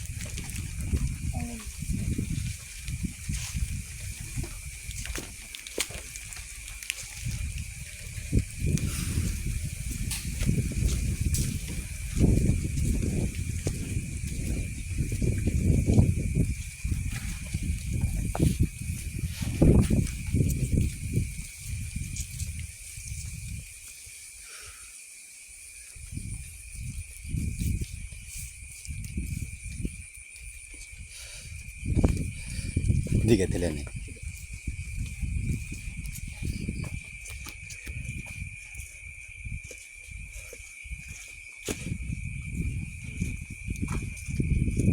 Ya angin gitu. Kaya dhuwur sih ya. Ini lho kadang perjak ira roh. Ning wit menyok niku. Ya kaya manuk ngono kae to.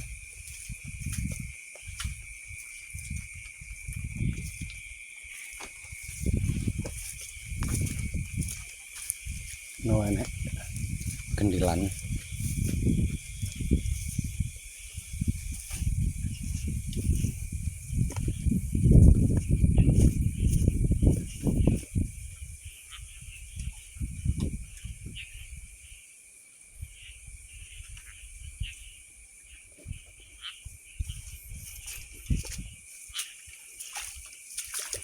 Lho jekas manuk akeh, ngris pari setengah lah akeh.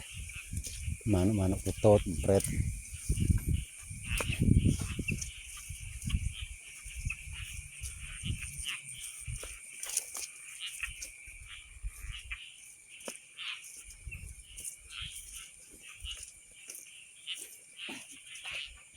Lek cara di video ini doyan kok ya.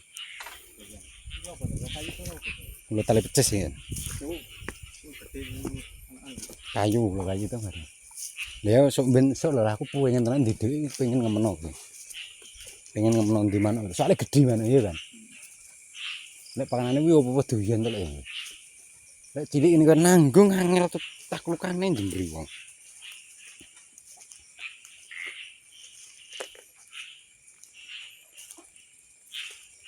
Nek kudu sih. Bedanya akeh nih.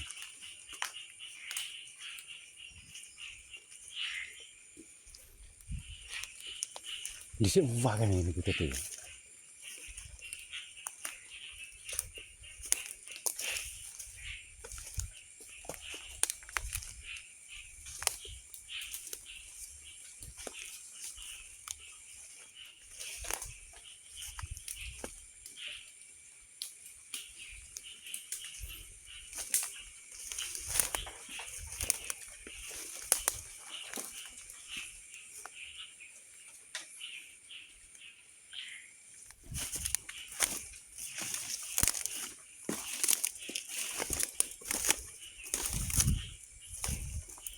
Enak kudu tuh. Hah? Ya? Kut apa nih? Kutut tuh? Hilang. Wah, ini nak kurang ya nak. Ruak-ruak ini nih biasanya gini. Bisa rasa-rasan ruak-ruak yang itu ya kacau. Ini sih ngono-ngono angel lah rasa-rasan. Raga predator loh. Pakane rapakane telung dino ra apa-apa lek iki. Iya kan? Iya kuat deh. Kan itu kan.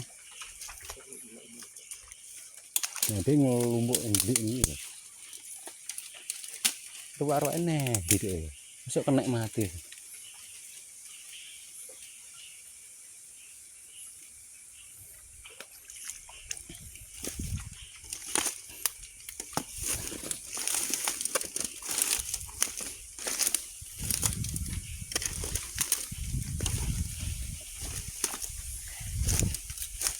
Nih Pak Bring sepi ya. Kadang lo banjiran ya. mulut lah biasanya enggak mulut kan. Kan madrim mek golek kok mbungkal lho madrim. Kowe enak ira no? Iya mengerang ini. Iki lho metu mburi kene lho iki lho dalan rene. Ora pik ret jeruk ana. Madrim mek golek teko Kalipan lho pun. Teko kono lho teko ndi? Kenep. Oke, tapi bar maghrib nih betul. Ning ini kita masuk gak nek betul iki. Di.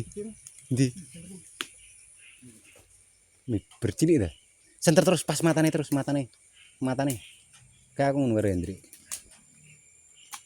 Iya. Ini kudu senter terus matane. Pas matane ngram lengak kena Hendri.